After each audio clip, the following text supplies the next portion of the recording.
치유정원의 제니. 제인팜의 제인입니다. 네.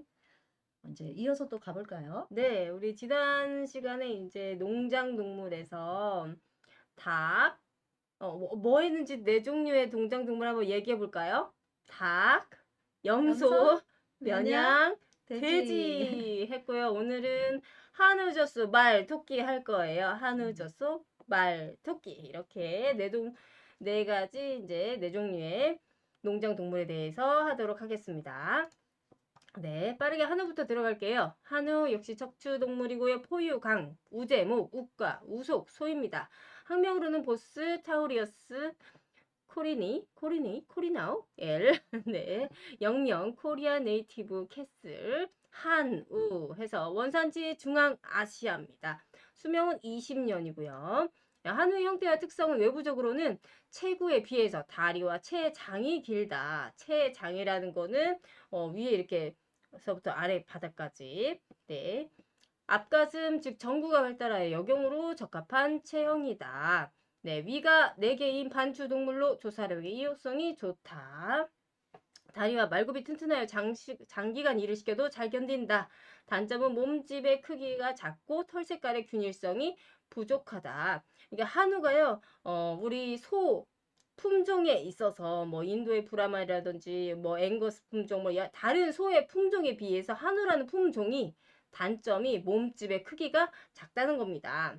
그래서 털 색깔의 균일성이 이제 부족하다는 게 아래 털색이 황갈색, 얼룩소, 칙소, 검정색 흑우, 제주흑우 뭐 이렇게 다양하게 있고요. 젖소에 비해 성숙도가 느리고 흑우가 빈약하다. 뒤에 쪽이 빈약하다는 거예요. 한우의 심리적 생리적 특성에는 성질이 온순하고 명령에 잘 복종하며 일을 잘한다. 행동이 느리지만 인내심이 강하고 부지런한 동물이다. 순박하고 유순한 눈동자는 평화롭고 여유로운 느낌을 주고요. 체질이 강건하여 질병에 강하다. 한우의 사양관리 들어가겠습니다. 한우의 번식 생리는 번식 정년기 나왔는데요. 성성숙기가 한우가 보통 8에서 10개월에 성성숙이 돼요. 그렇지만 역시나 번식 정년기는 18개월 이상으로 체중이 250kg 이상을 교배시킨 게 이상적이라고 책에는 나와 있지만 우리 축산학과에서 학교에서 실질적으로 공부를 할 때 15개월 이상입니다. 이 책을 지금 쓰신 분이 어떤 분이 쓰셨는지 모르겠지만 지금 현재는 15개월 이상입니다. 아무튼 근데 우리 교재로 외워야 되기 때문에 18개월 이상이라고 이제 쓰여 있는 대로 외우도록 하겠습니다. 두 가지 18개월 이상 250kg 이상 교배시키는 게 이상적이다. 발정과 교배에서 발정 징후는 거동 이제 배회를 한다. 발정이 왔을 때는 막 얘가 막 돌아요. 그리고 흥분하여 소리도 지르고요. 배뇨 횟수 증가하고 턱 비비기, 식욕과 비유량이 줄어든다. 잘 안 먹고 젖도 안 나온다고. 네. 꼬리를 쳐들고 초기에는 승가, 후기에는 승가를 허용. 그러니까 승가는 다른 소 위에 등에 이제 올라탄다는 거예요. 그리고 승가를 허용한다는 게 다른 소가 내 엉덩이로 올라오는 거를 그냥 대주고 가만히 있는 게 승가 허용이에요. 외음부가 충혈하고 붓고 점액이 분비되고 엉덩이에 묻는 건데요. 발정 주기는 평균 21일입니다. 21일. 발정 지속 시간은 평균 20시간. 생각보다 짧죠. 그래서 보통 아침에 발정이 오면 저녁에 수정을 시켜야 됩니다. 그래서 교배 적기는 발정 개시 후 12에서 18시간, 배란 전 7에서 18시간 또는 발정 종료 전후 3에서 이제 3, 4시간 사이가 적기이다. 이렇게 임신 후의 사양 관리는 한우의 임신 기간은 평균 285일입니다. 거의 사람과도 비슷하게 길죠. 285일이며 임신을 하게 되면 재발정이 오지 않고 영양 상태가 좋아지고 피모가 윤택해진다. 성질이 온순해지고 거동도 침착해진다. 이제 사람 똑같죠. 애 한번 낳고 나면 약간 성격이 뭔가 아이를 키우면서 온순해지고 침착해지고. 근데 소는 특징이 애를 한번 낳게 되면요. 확 큽니다. 확 커요. 그래서 이제 영양 상태가 좋아지고 피모가 윤택해진다는 말이 이제 그 뜻인 거고요. 임신 5에서 6개월 이후에는 태아가 급격히 자라기 때문에 에너지와 칼슘, 비타민 A와 D를 충분히 급여해야 한다. 이제 임신 5, 6개월 전까지 이제 태아가 5개월에서 6개월까지는 진짜 조그만해요. 소 몸뜨기에 비해서, 몸집에 비해서. 근데 5, 6개월 이후에는 진짜 순식간에 한 28kg, 30kg까지 막 태아가 뱃속에서 아기 송아지가 자라기 때문에 이때 충분히 비타민 A, 뭐 그 칼슘 막 이런 것들을 우리가 주사로도 넣기도 해요.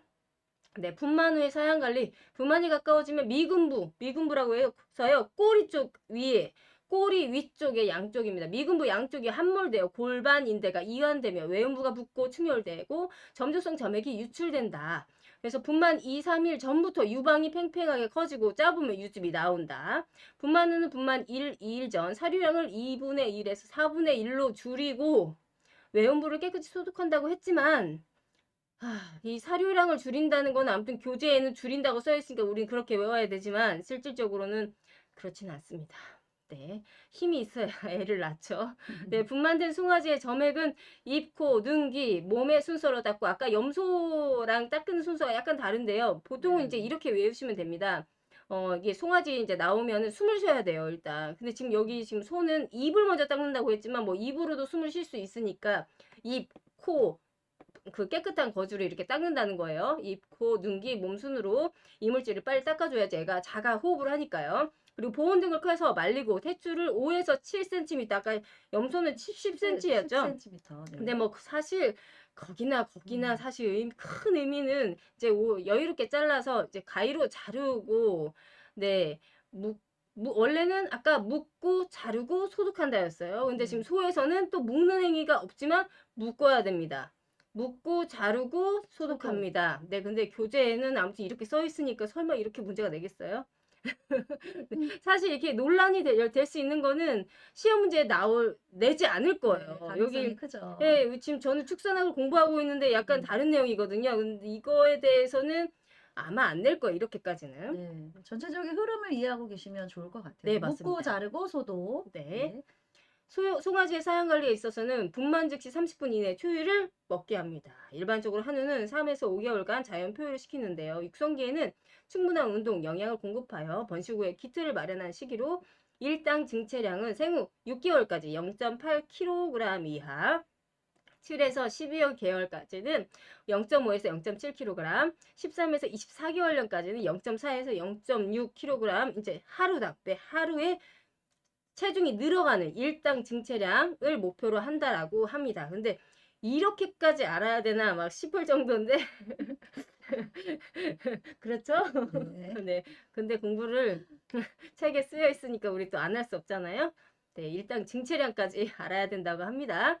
네, 비육 후의 사양 관리 들어갑니다. 비육 후 우리가 먹는 소고기, 사 먹는 시중에 먹는 고기소 사양 관리는 육성 비육은 가장 좋은 비육으로 생후 5에서 4에서 5개월령의 거세 수송아지를 21개월령까지 정도를 비육하여 450kg 이상으로 출하하는 것이 이상적이다.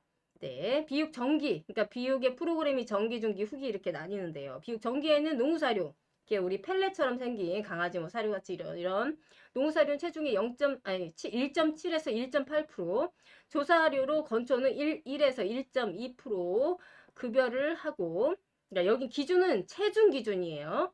네, 비육 후기에는 농사료는 약 1.8에서 2.0%를 유지하고 건초는 0.5에서 0.8 정도로 감량 급여한다라고 하지만 이것 또한 논란이 있어요. 비육 후기에 농사료를 갖다가 1.8에서 2.0으로 좀 더 때려 먹이는 거는 아까 지방에 대한 체지방 증가나 여러 가지 요인을 발생시킬 수 있어요. 예, 우리 아까 돼지할 때 후기 때 약간 줄인다고 했잖아요. 네. 그것처럼 약간 소도 마찬가지로 우리는 배우고 있지만 교재에는 비육 후기 농사료 체중의 1.8에서 2.0으로 네, 그대로 한 다음에 건초를 줄인다.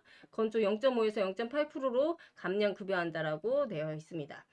한우의 질병관리소는 네, 우리 살펴보겠습니다. 제니님께서 네, 해주겠습니다. 네, 한우의 질병관리 첫 번째, 소의 전염병.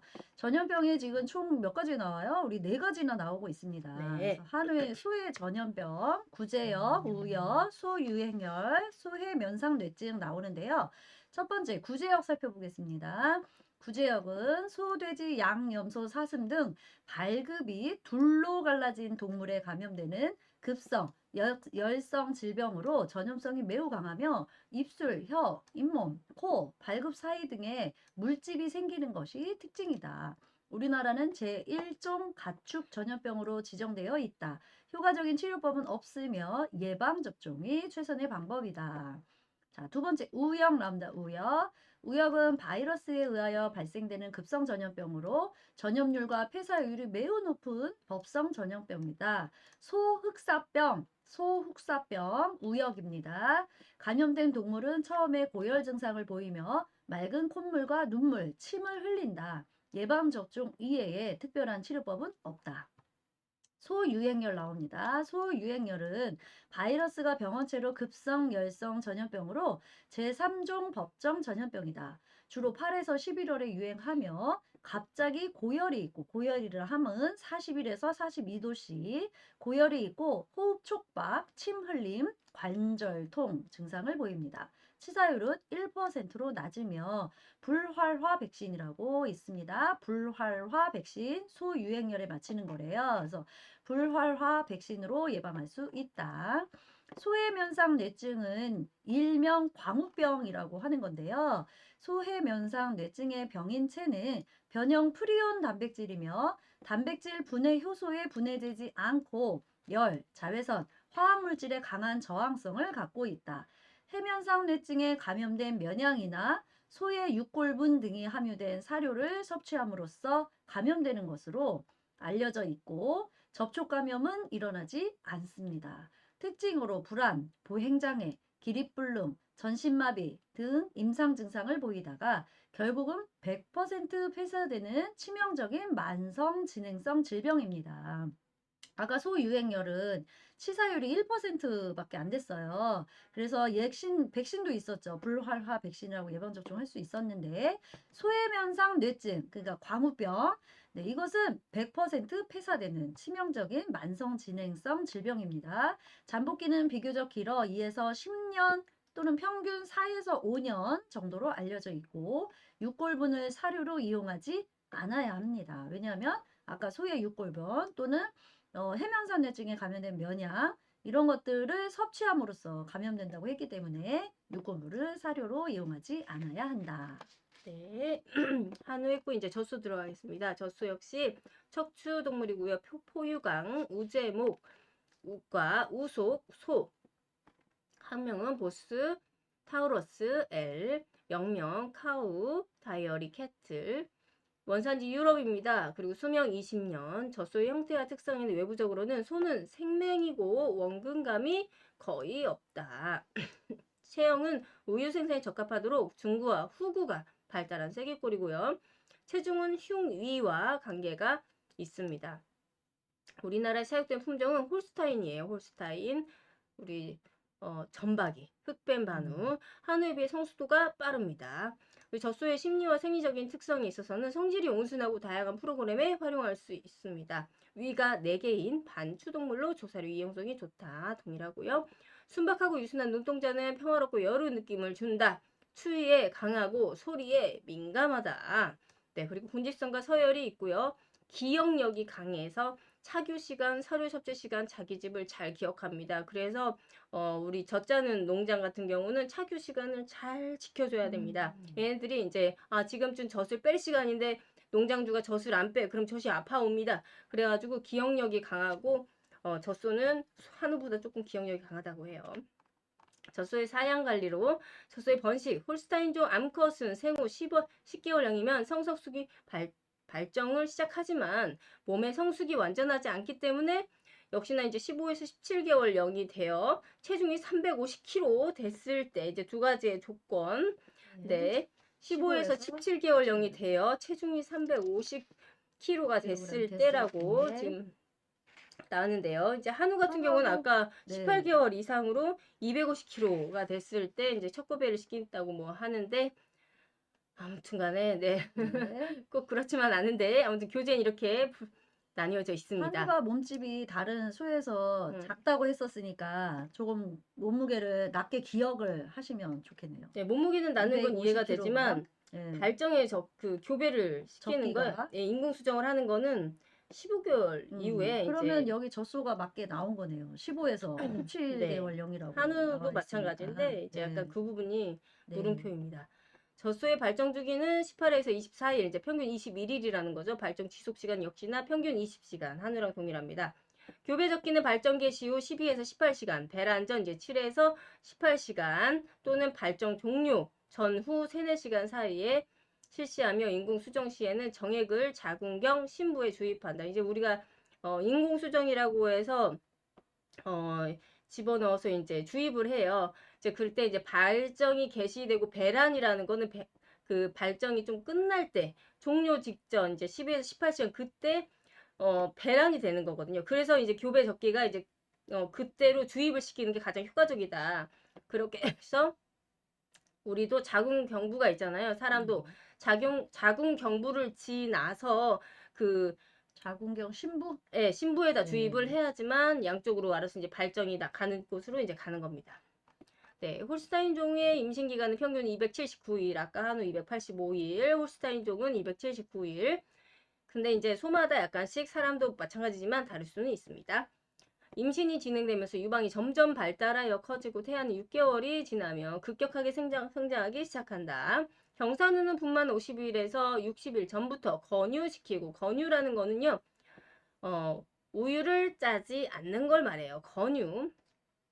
이제 그때는 50일에서 60일 전부터는 우유를 짜지 않고 그 영양분만큼의 적당한 운동과 에너지, 단백질, 칼슘, 인, 비타민 A 등을 충분히 급여해서 임신한 소와 그리고 또 건강, 태아의 건강을 유지하도록 해서 이제 우유를 짜지 않는 거예요. 권유기예요, 권유기. 송아지 관리는 분만을 하게 되면은 30분 내에 똑같습니다. 초우유를 충분히 먹게 합니다. 초유 성분에 들어가 있는 여러 가지 면역 저항 성분이 있기 때문에 초유를 먹이라는 말이 자꾸 반복됩니다. 분리하여 송아지 방에 수용하고 인공포유를 한다. 한우와 다르게 젖소는 태어나자마자 초유를 먹이고 바로 생이별입니다. 그래서 포유병을 사용하기 전에 반드시 끓여 소독한 후 사용하며 급여량과 급여 시간, 급여 횟수를 규칙적으로 한다. 그래서 포유 송아지 사양 관리는 분만 짓고 5일령까지는 초유를 급여를 하고요. 이미 짜놓은 거 이제 어미소에 주사라더니 어떤 성분이 없는 그런 초유를 짜가지고 짠 거를 갖다가 급여를 하는 거고요. 5일령부터 2유까지, 2유 젖을 떼는 시기까지는 전유 또는 대용유라고 해서 가루 분유, 이제 분말 우유 같이 분유 같은 게 나와요. 소도 그 전용 우유인데요. 그걸 전유, 그 대용유라고 해요. 그걸 먹이고 7일령 이후부터 조사료를 조금씩 줍니다. 그래서 이제 반추위 동물 있잖아요. 반추 동물이기 때문에 반추위를 발달시키기 위해서 조사료를 급여를 해줘야 됩니다. 거친 풀을 먹여서 육모가 계속 발달이 돼야지 나중에도 성장해서 내장기관이 발달돼서 잘 먹고 잘 싸요. 7일령부터 14일령까지는 제각이라는 걸 한다고, 내 뿔을 없애주고요. 그리고 14일령부터 3개월까지는 이유 사료를 급여한다는 게 뭐냐면 이제 젖을 떼기 때문에 부유를 안 먹으니까 그만큼 이제 기호성이 높은 어떤 그 사료를 먹여야 된다. 그 이유 전용 사료가 있습니다. 1개월령 이후에는 운동을 시키고 3개월령 이후에는 사일리지 급여를 하면서 이제 방목을 시킨다. 비유 초기 사양이라고 해서요. 이제 분만을 한 소는 우유가 나와요. 그게 이제 비유라는 건데요. 분만 후 2주에서 8주의 시기로 비유 최고기는 분만 후 30일에서 60일. 그러니까 4주에서 8주, 이게 평균 6주 이때 젖소는 심한 영양소 결핍으로 체중 감소 현상이 일어날 수 있어요. 젖이 막 우리 사람도 마찬가지로. 네, 비유 초기에는 우유 생산과 신체 유지를 위해 소요되는 영양소 요구량이 많으므로 영양의 불균형을 보완하기 위하여 고단백, 고에너지 사료를 급여해야 한다. 비유 초기 사양. 자, 비유 중기 후기에 이제 사양에서는 비유 중기는 이제 분만 후 8주 후부터는 이제 7에서 8개월 사이로 사료 섭취량이 최대로 증가하는 시기인데 우유 생산량은 매주 이제 2에서 3% 정도 감소합니다. 이제 사람도 똑같이 그렇죠. 처음에 우유가 이제 좀 잘 안 나오다가 이제 좀 칼칼칼 잘 나오다가 이제 점점 말라가죠. 뭐 그것처럼 감소되고요. 이때 조사료의 섭취량은 건물 기준으로 최소한 젖소 체중의 1%를 급여하고 농후사료는 체중의 2.5%까지 급여할 수 있다. 네, 그래서 비유 말기에는 분만 후 7에서 8개월부터 이제 건유 전까지 기간이기 때문에 이 기간 중에는 우유 생산이 현저히 줄어들게 되고 체내 축적 에너지의 회복과 체중이 증가하는 것이 좋으나 지나치게 비만이 되지 않도록 주의를 해야 돼요. 이게 비만이 되면은 그다음에 이제 젖소도 마찬가지로 우유가 나오려면 애를 낳아야 돼요. 애를 낳아야지 우유가 나오는 거예요. 애를 가지려면 비만이 되면 안 돼요. 네. 건유기 사양 관리. 차규량이 1일 10kg 미만이고 다만 분만 전 약 50에서 60일간 약 2개월간이 되면 건유시킨다. 네. 건유기간은 임신 말기에 태아의 발육에 필요한 영양소 공급과 유방 조직의 휴식과 재생, 다음 비유기를 대비한 체력 축적 기간이다. 건유기에 과비 되면 난산의 위험이 있다. 아까 말했죠. 과비, 비만이 되면은 애 낳을 때 아주 힘들어서 얘가 여가가 된다든지 힘을 제대로 못 줘. 이게 안에 쪽에 이제 지방이 차는 거예요. 내장 쪽, 자궁 쪽이나 이렇게. 네. 그래서 난산, 낳을 때 어렵게 낳는 위험이 있다. 건육이라는 게 우유를 말린다는 거죠. 싸지 않는다는 거예요. 네, 그래서 짜지 않는다. 응. 네, 그 영양소가 태아나 뭐 이런 데로 가야 응. 되는데 그러니까요. 그래서 계속 짜면 네, 짜면 어미소도 중요하죠. 네, 어미소도 영양소가 없을 거고. 네.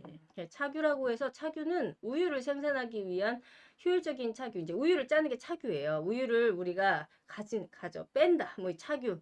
그래서 차규는 아까 말했 그 닭도 마찬가지로 그랬듯이 규칙적이어야 돼요. 똑똑한 애. 젖소는 젖잘 기억력이 시간, 아까 기억력이 좋다고 그래서 했어요. 네. 규칙적, 신속, 정확, 위생적으로 해야 됩니다. 네. 손으로 이제 착유하는 경우는 지금 현재는 거의 없지만 손으로 착유할 때는 엄지 손가락과 집게 손가락으로 유두의 맨 윗부분을 꼭 쥐고 우유가 유방 쪽으로 역류되지 않도록 한 다음 나머지 손가락으로 차례로 유두에 압력을 가하며 유두 내의 내압이 증가되어 유두구가 열리고 유두조에 우유가 나오게 됩니다. 그래서 기계 착유는 착유자의 능숙한 착유 기술과 위생적 관리가 중요하면 젖소의 착유 습관을 잘 길들여야지 지금 젖잘 시간이구나 하면서 알아서 착유실로 제발로 걸어 들어옵니다. 젖이 아프기 때문에. 네. 네, 젖소의 질병 관리는 젖소의- 제니님께서. 네, 질병 관리 살펴보겠습니다. 소외 전염병 나옵니다. 탄저, 결핵, 브루셀라병 나옵니다. 그래서 전염병으로는 탄저 먼저 살펴보겠습니다. 탄저는 세균에 의하여 발생되는 급성, 열성, 폐혈증성 인수공통 전염병 나왔네요. 네, 인수공통 인수공통 전염병, 전염병. 탄저. 네. 제1종 법성 전염병입니다. 갑자기 체온이 40에서 42도씨로 오르고 24시간이 경과하면 폐사한다. 하루 만에 바로 네. 폐사하네요. 입, 코, 항문, 질 등에서 응고되지 않는 혈액이 흐른다. 예방법으로는 매년 탄저, 기종저, 혼합 백신을 주사한다. 그래도 혼합 백신이 있습니다. 네. 자, 결핵 갑니다. 결핵은 우형 결핵균에 의한 만성 질병으로 역시 인수공통 전염병입니다. 주요 증상으로는 열이 높고 낮음이 반복되고 기침, 식욕부진, 빈혈, 비유량의 저하를 보인다. 전염은 감염으로부터의 직접 감염과 오염된 우유의 섭취, 먼지와 공기에 의한 호흡기 감염이 있다. 투베르클린 검사 결과 양성우는 도살 처분한다. 네, 투베르클린 검사라는 게 나오네요. 그래서 탄저와 결핵, 인수공통 전염병입니다. 브루셀라병 나옵니다. 브루셀라는 세균에 의한 감염으로 주로 소, 돼지, 사냥, 개 등에 감염되는 역시 인수공통 전염병입니다. 전염성 유산증이라고도 하며 생식기관, 태막의 염증과 유산, 불임증 등을 유발하고 수소에서는 고환염을 유발한다. 양성우는 살 처분한다. 그래서 거의 뭐 유산, 불임 이런 거와 연결돼서 전염성 유산증이라고도 부르는 게 브루셀라병이네요. 그래서 지금 전염병, 소외 전염병 세 가지 살펴본 거 탄저, 결핵, 브루셀라병은 모두 인수공통 전염병입니다. 일반 질병 보겠습니다. 유방염, 유열, 케토시스, 케톤증이라고도 하는 세 가지 일반 질병에 대해서 살펴보겠습니다. 유방염의 원인은 유두, 유방의 외상, 비위생적인 착유, 착유기 사용의 미숙 등으로 발생하며 유방의 종창, 열감, 발적, 통증, 비유장의 유주비상 등 증상이 뚜렷하다. 예방치료는 평소 위생적 관리 철저, 유방염 연고 주입, 소염제를 주사한다. 유열은 대체로 분만한 지 3일 이내에 발생하며 혈중 칼슘 농도가 낮아 발생하는 대사성 질환이다. 초기에는 식욕부진, 점차 거동이 불편하고 뒷다리의 경련과 마비되어 실신한다. 치료로는 칼슘제 및 포도당을 정맥 주사한다. 케토시스, 케톤증이라고도 하는데요. 케토시스는 비유 초기에 우유 생산 증가에 따른 영양소 공급 부족 시 체지방 분해 산물인 케톤체가 축적되어 발생하는 탄수화물과 지방의 대사장애이다. 식욕이 없고 산유량이 급격히 감소하며 살이 빠지고 설사를 한다. 예방하는 가장 좋은 방법은 조사료 섭취량을 충족시키는 것이다. 그래서 일반 질병 3가지, 유방염, 유혈, 케토시스 살펴봤습니다. 유의사항, 한우와 젖소는 구제역의 감수성이 있는 동물로 구제역은 그 피해가 막대하고 전파가 빠른 재난형 가축 전염병이다. 한우와 젖소는 구제역 예방접종을 의무적으로 접종해야 한다. 이제 말 네. 넘어가 볼까요? 네, 이제 젖소의 이제 일반 질병 중에 유혈 같은 경우는 실제적으로 많이 일어나는 질병 중에 네. 하나예요. 이제 갑자기 칼슘 농도가 이제 혈중에서 막 뚝 떨어지기 때문에 갑자기 이제 뒷다리 경련이 와가지고선 주저앉는 이제 그런 현상이 많이 있어서 젖소들은 그 애 낳기 전에 이만한 아무튼 칼슘제를 입안으로 해서 넣어주기도 해요. 네. 이런 거를 이제 막기 위해서 이제 그런 유혈 같은 경우 유방염 실제로 진짜 많이 일어나는 현상이고요. 유혈이나 그러면 만약에 일어났으면 네. 다시 얼른 칼슘제나 포도당을 정맥 주사 예. 해주면 또 바로 회복이 되나요? 되는 이제 케바케일 수 있는데요. 네. 이제 그 정도에 따라 다르겠죠. 이제 너무 네. 어느 정도에 따라 되는지. 그래서 이제 인수공통 전염병이라고 해서 나오는데 네. 이제 돼지 같은 경우에도 우리 돼지 단독적으로 돼지는도. 돼지는 단독적으로 인수공통 전염병이 돼지 단독이에요. 네. 근데 이제 소 같은 젖소에서는 아까 세 탄저, 가지나 결핵, 있었어요. 브루셀라 이렇게 네. 인수공통 전염병이 탄저결핵, 있는데 브루셀라. 약간 이제 인수공통 전염병은 세균에 의한 이제 감염 뭐 이런 게 들어간다. 네. 그러면 인수공통 전염병의 확률이 높다는 이제 그걸 한번 짚고 넘어갔으면 좋겠어서 한번 말씀을 드렸습니다. 네. 자, 이제 말 들어가겠습니다. 척추공 동물이고요. 포유강, 기제, 목, 말과, 말속, 야생말, 말. 그래서 학명은 이코스페너스 칼발러스 L, 영명 호스, 원산지 중앙아시아, 수명은 25에서 30년입니다.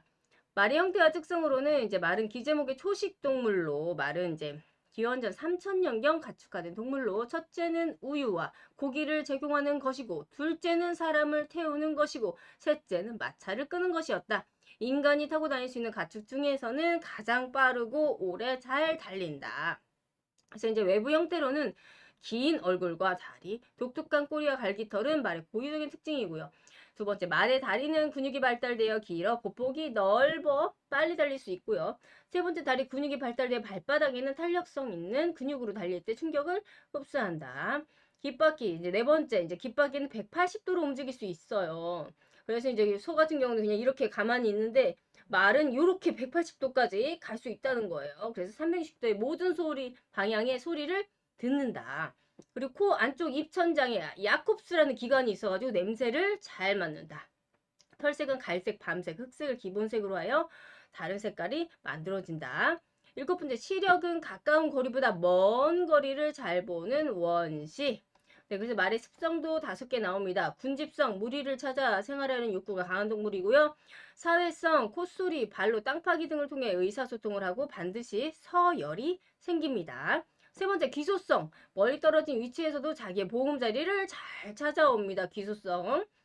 네 번째, 공포성. 겁이 많고 감각이 예민하고 순발력이 있어 투쟁보다 도주한 습성이 있고요. 다섯 번째, 모방성. 나쁜 행동이나 습관 등을 쉽게 배워 실제 옮기려고 하는 모방성이 강한 게 말의 습성입니다. 말의 사양관리, 말의 범식관리에서는 암말은 15에서 18개월령에, 순말은 23에서 26개월령에 성석숙이 일어난다. 암말의 생리적 번식 계절은 봄과 가을. 번식을 시키는 적정 말이는 암수 모두 3세부터이며 16에서 18세까지 가능하다. 봄과 여름에만 21에서 31일을 주기로 발정이 일어나서 봄과 여름에만 21일에서 23일 발정이 일어나서 4에서 6일간 시간 단위로 나오는 게 아니라 며칠로 나오네요. 4일에서 6일간 지속된다. 우리나라의 경우 5월이 수태율이 가장 높다. 말은 단태 동물이며 임신 기간은 평균 335일이다. 분만의 예비 진통이 시작된 후 약 1시간 만에 완료되며 갓 태어난 망아지는 체중은 45에서 50kg 정도 된다. 그래서 임신기간 평균 335일. 네, 가장 기네요. 그쵸? 지금까지 네, 나왔던 네. 동물들 중에 1년 335일. 가까이 네. 됩니다. 네, 한우 같은 경우 네. 285일이었어요. 네, 망아지 기르기. 망아지, 이제 새끼 말. 망아지는 분만 20에서 40분 후에 스스로 일어나는지 반드시 초유 먹여야 합니다. 이건 다 똑같고요. 3개월이면 털갈이를 하고 4에서 6개월이면 젖을 뗀다. 출생 후 10에서 20일 사이에 건초나 농우 사료를 먹기 시작한다.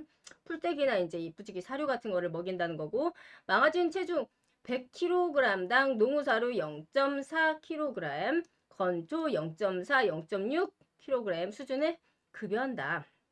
처음 사료 급여할 때는 소량의 사료를 조금씩 매일 급여하고 차츰 양을 증가시키며, 건초는 잎의 비율이 높은 양질의 화분과 건초와 알파파 등 두가 건초를 같이 급여하는 것이 중요하며, 근데 사실 이 내용까지는 치유농업사가 알아야 되나 이런 생각도 드는 내용이긴 해요. 이게 화분가 건초가 있고 알팔파 같은 이제 두가 건초가 있어요. 이거는 이제 조사료의 어떤 종류 중에 여러 이제 종류, 영양가도 이제 다 각각 다르거든요. 네. 똑같은 풀이라고 해도 그 풀떼기마다 가지고 있는 영양소가 있고, 이제 화분가 건초냐, 이건 알팔파 두가 건초냐, 막 이렇게 나뉘어요. 그래서 일단은 좋은 거 먹인다 이거예요. 양질의, 네. 높은 양질의 이제 그것도 섞어가지고 화분가 건초 이제 이런 화분가 건초와 두가 건초 네, 먹인다. 알파파 이렇게. 비쌉니다. 네. 네. 신선한 물과 소금을 자유로이 섭취할 수 있도록 한다. 망아지의 이유는 일일 농우사료 1kg, 건초 0.5kg을 섭취할 때 가능하다. 그러니까 망아지 이제 젖될 때는요, 그 전부터 어미 말 젖을 먹을 때부터 농우사료랑 이제 건초를 갖다 놔요. 그래서 먹는 양을 측정을 하는 거죠. 그래서 농우사료 1kg 그리고 건초 0.5kg를 먹을 때 비로소 이유를 시켜야지, 먹지도 못한데 이유시키면은 질병에 노출될 수도 있고요. 얘가 많이 힘들어합니다. 네, 그래서 육성 및 큰 말의 사양 관리로는 젖을 뗀 말이 경주용으로 선발되면 기승 순치와 전문 조교를 받게 된다. 말은 5세 전후에 발육이 완성되는데, 마른 조기의 성장이 많으므로 이유 초기에는 단백질, 비타민과 뼈를 구성을 도와주는 광물질을 많이 주어야 한다. 말의 위는 작으므로 소량씩 여러 번 나눠주는 것이 좋다. 말의 위는 하나입니다. 게다가 작습니다. 그렇기 때문에 예민합니다. 밥 먹는 거 나눠서 줘야 되고, 인간처럼 아침, 점심, 저녁 네, 3회로 네. 나누어 급여합니다. 그래서 뭐 야간에는 물과 건초만 줘서 이제 탈이 안 나는 걸로 이제 뭐 한다는 내용이고요. 말은 하루에 1시간 정도 운동시켜 근육과 골격, 특히 관절의 건전한 발육과 단련을 시키고, 말의 방목은 강인한 신체 발달, 건강 등을 위한 가장 중요한 것이다. 보통 5월 상순부터 10월 하순까지 실시하는데요. 방목 중에는 칼슘은 보급할 필요가 없지만 식염은 반드시 보급해야 한다. 네, 발굽 관리라고 해서요. 이제 말 발굽은 1개월에 약 8mm 자라는데, 발굽 관리의 기본은 청결 유지, 적절한 습도 유지, 소독, 충분한 영양분 공급이다. 말은 다리가 길잖아요. 네. 발굽이 문제가 생기면 그걸로 인한 여러 가지 문제들이 발생됩니다. 그래서 이제 첫 번째, 청결 유지와 제유 바르기. 발굽을 청결히 하기 위해서는 바닥을 깨끗하고 건조하게 유지하는 것이 중요하고요. 톱밥 등의 깔집이 분뇨로 축축해지면 발굽이 연해지고 곰팡이가 서식하고 각종 발굽병이 발생할 수 있습니다. 운동 후에는 물옷으로 이물질을 씻어주고, 편자와 발굽 사이의 흙, 모래 등을 파내고, 발굽이 갈라지는 것을 방지하기 위해 발굽 기름을 발라준다. 이게 제유입니다. 제유 바르기. 적절한 이제 습도도 유지해줘야 됩니다. 발굽은 너무 건조하면 제벽이 부스러지고, 심하면 발굽이 갈라질 수 있으므로 발굽을 잘 씻긴 다음에 타올 등으로 말굽의 물기를 제거하고 자연 상태에 적절하게 건조시킨 후 제벽에 후프 드레싱을 발라준다. 네, 그만큼 이제 말도 수의사 이렇게 불러가지고 발굽 관리 질병이 생기면 엄청난 비용이 발생되기 때문에 이렇게 청결해주고 제유 바르고 습도 유지해주고 소독도 해준다는 내용이 이제 나오는 겁니다. 말의 질병 관리 들어가겠습니다. 네, 말의 질병 관리. 자, 답창 먼저 해보겠습니다. 질병 답창. 흔히 발급 환농증, 그래서 답창이나 발굽 환농증이라고 부르면 다 같은 걸 얘기하는 거죠. 답창, 발굽 환농증이라고도 명명하고 급성 파행의 가장 일반적인 원인으로 발굽 안의 환농은 주로 땅 위로 돌출되어 있는 단단한 자갈을 망아지가 달려가면서 밟았을 경우 발생하기도 하고 바닥에 떨어져 있는 못 혹은 날카로운 이물질이 발바닥을 통해서 발굽의 지각부에 침입하여 그 속에서 세균이 증식해 발생합니다. 손상된 발굽과 재관에 열감이 증가하고 24에서 48시간, 하루에서 이틀 시간이 경과한 뒤에는 발목과 구절 부위까지 부종이 나타나기도 한다. 발바닥을 통해서 통증이 가장 심한 부위를 찾아내야 하고 그 부위부터 굽칼로 도려서 제거하기 시작하여 감염된 부위를 배액시키는 것이 중요하다. 배액시킨 후 따뜻하거나 뜨거운 물이 담긴 청결한 양동이 혹은 고무로 된 먹이통에 적절한 살균 소독제를 첨가하여 발굽 전체를 10분 정도 흠뻑 적신 다음 애니멀린 텍스 폴틱스를 감아주면 된다. 그래서 처음 좀 이렇게 외우기 어려운 애니멀린 텍스 폴틱스라는 용어가 나왔습니다. 두 번째, 제여병.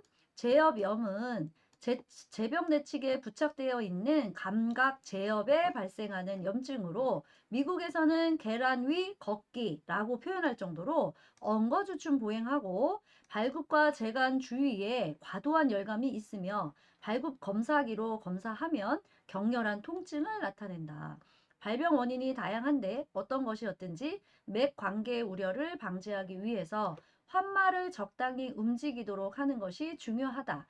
계속해서 움직이게 하기 위해서는 0.5%의 그리고 우리 용어가 나오네요. 그렇죠? 버티비케인이라고 하는 것 같아요. 예, 그리고 지속성 국소 마취제로 장축 신경을 차단하거나 또 펠리부타존이에요. 펠리부타존, 페니부타존. 네, 그다음에 플리딕신, 네, 같은 이러한 프로스타글라딘이라는 합성 억제제가 있대요. 그래서 프로스타글란딘 합성 억제제를 사용하면 효과가 있다고 합니다. 네. 그래서 우리 지금 두 가지 살펴봤네요. 말의 질병 관리, 답창과 제어병. 예, 두 가지 살펴봤습니다. 네. 자, 토끼 들어가겠습니다. 네. 이제 마지막인데요. 척추동물 포유강 토끼목, 토끼과 굴토끼 속 토끼.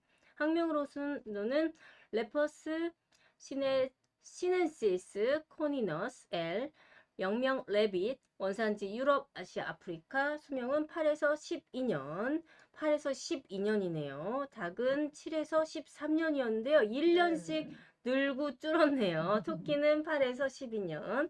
토끼 형태와 특성으로는 외부 형태가 포유류 동물로 꼬리가 짧고 귀가 트는 것이 특징이다. 코 주위에는 촉수 역할을 하는 20여 개의 긴 수염이 있어 촉각이 예민하여 하며 눈은 360도로 볼 수 있으며 눈동자는 검은색, 갈색, 붉은색 눈을 갖고 있고요. 귀가 매우 크며 자유롭게 움직이고 혈관이 발달하여 체온 발산 역할을 귀에서 한다는 거. 길쭉한 앞니가 두 줄로 겹쳐 있는 앞에 중치류이고요. 윗입술이 갈라진 언청이고요. 앞다리보다 뒷다리가 길어 깡충깡충 뛰고 산을 잘 오른다는 거죠. 심리장치적 측정으로는 깨끗한 것을 좋아하고 같은 장소에 배설하고 초식동물로 창자의 길이가 창자의 길이가 몸 길이의 10배에 해당되고요. 번식력이 진짜 따봉입니다. 성장도 빠르고요. 직장 생활을 하며 모계 중심 사회입니다. 모계. 그리고 5번째, 후각과 청각이 발달하여서 냄새로 자신의 새끼를 구별하고 잘 놀래고요. 토끼는 땀샘이 없습니다. 땀샘이 없어서 더위에 약하고 귀로 아까 열받사한다 했죠. 귀로 체온 조절을 한다. 그리고 자기 똥을 먹는 식분증, 이제 분식성, 자기 똥을 먹는 성질, 자기 분식성이 있다. 우리 반려견한테는 식분증이라고 하잖아요. 지금 네. 토끼는 자기 그냥 앞뒤를 바꿨네요. 자기 분식성. 토끼 이제 사양관리로에서는요, 사육시설은 이제 햇볕이 잘 들고 통풍과 배수가 잘 되는 곳이 좋고, 여름에는 시원하고 겨울에는 따뜻한 장소면서 햇빛이 직사광선으로 내리쬐지 않는 동남향이 적합하다. 주인은 조용하고 야생동물로부터 안전한 곳이 좋고요. 토끼 사이에는 풀실험과 먹이통, 급수기를 설치해 둔다. 다도 사육 시에는 관리가 편리하고 노동력이 절감되어 위생적인 케이지 사육이 유리하다. 이건 인간 입장에서는 케이지 사육이 좀 더 편리한 거죠. 새끼 토끼의 사양 관리에 있어서는 각 태어난 새끼는 젖을 충분히 먹을 수 있도록 관리하며 보금자리는 항상 청결하게 관리하고요. 출생 후 20일경에는 사료를 먹기 시작하고 40일 이후에는 젖대기를 할 수 있으므로 새끼 토끼는 생식기의 모양을 보고 암수 구별을 할 수 있다. 어미 토끼의 사양 관리. 네, 좋은 새끼를 생산하기 위해서는 어미 토끼를 튼튼하게 키워야 한다. 소화가 잘 되고 균형 잡힌 영양이 공급되도록 사료를 준다. 충분히 운동할 수 있도록 하고 토끼살을 깨끗하게 관리해야 되고요. 어미 토끼는 칼슘, 소금, 비타민 등 충분히 주어야 하며 임신 포유 중에는 사료의 양을 늘려주어야 한다. 임신해서 애 베고 있을 때. 그리고 사계절 관리라고 해서요. 봄에는 다량의 청초, 푸른 잎입니다. 우리 그냥 풀이에 풀떼기. 봄에는 다량의 청초급여로 고창증이 발생하지 않도록 서서히 먹이를 바꿔주어야 한다. 네, 4에서 5월에는 털갈이를 합니다. 4에서 5월 달에 털갈이 시기로 고영양 사료급여로 체력을 보강해준다. 여름에는 설사와 콕시듐 나음 또 나왔어요. 토끼의 콕시듐병이 발생이 할 수 있으므로 환기와 건조를 자주 시키고요. 열사병을 예방하기 위해서 차각막을 만들어주고 물을 충분히 준다. 아까 면양에서도 콕시듐이 나왔었어요. 그쵸? 네. 이제 지금 토끼에도 콕시듐이 나오는데요. 네, 풀 사료는 고구마, 덩굴, 배추 등 부드럽고 푸른 잎사귀의 사료를 충분히 주고 가을에는 털갈이를 하여 식욕이 떨어지고 체력이 약해지므로 단백질이 많고 품질이 좋은 사료를 줘야 되고 이때는 이제 번식은 피하는 게 좋다. 겨울에는 새바람을 막아주고 깔집을 충분히 넣어줘 보온을 해주고요. 번식 관리로 일반적으로 암토끼는 출생 후 7개월령, 수토끼는 8개월령에 번식하는 것이 좋은데요. 암토끼는 1년에 한 3에서 4번 번식을 합니다. 적당하다. 3, 4회 번식이 적당하다. 그리고 교미 자극에 의해 배란하며 중복 임신이 가능하다. 토끼의 교미 시간은 2초간으로 정말 짧습니다. 근데 염소도 짧아요. 순식간에 끝나더라고요. 네. 2초. 교미의 시간은 2초. 매우 짧다. 이것은 포식자 위협을 피하기 위한 방법이다. 임신 기간은 며칠인가요? 평균 31일. 분만 이제 5에서 6일 전에 분만자를 만들기 때문에 이때 부드럽고 깨끗한 자릿깃 재료를 넣어준다. 보통 이제 7에서 8마리 분만한다. 토끼의 질병 관리 들어갑니다. 토끼의 질병 3가지 나와 있는데요. 콕시듐, 스너플, 바이러스성 출혈병 나옵니다. 자, 콕시듐, 포자류충의 원충이 토끼의 장이나 간에 기생하여 발병하며 매우 큰 피해를 주는 질병이다. 장콕시듐은 4월에서 8월, 특히 장마철에 다발하며 붉은 설사가 주 증상이다. 자, 장콕시듐은 붉은 설사, 환축은 격리시키고 설파제를 투약한다. 자, 스나풀은요. 스나풀의 원인은 파스투렐라균, 주로 접촉에 의하여 전파되며 폐사율이 높다. 증상은 콧물, 기침, 재채기, 식욕부진 등으로 복합적으로 나타난다. 소독과 사양 관리를 철저히 하고 치료에는 항생 물질이 쓰인다. 바이러스성 출혈병, 그리고 RVHD. 자, RVHD 바이러스성 출혈병은 바이러스 감염에 의하며 내부 출혈 및 전신 발열이 있다. 코에서 혈액 또는 혈액 거품을 흘리며 항문에서 젤리 모양의 점액이 배출된다. 3월령에 1차 접종 후 1개월 후 추가 접종하고 매년 1회씩 보강 접종한다. 네, 이렇게 이렇게 해서 네, 농장동물 다 마쳤습니다. 네. 네. 네. 그래도 이제 다음 시간에 이제 농작동물 활용 치유 가이드라인도 해야 되고 네. 지금 이제 정성곤충도 해야 되고 네. 그리고 반려동물들 이제 반려견, 반려묘, 반려조 반려조. 뭐 이렇게도 해야 되는 부분들이 남았는데요. 아무튼 오늘도 고생 많았습니다. 네, 네. 치유자 여러분, 안녕.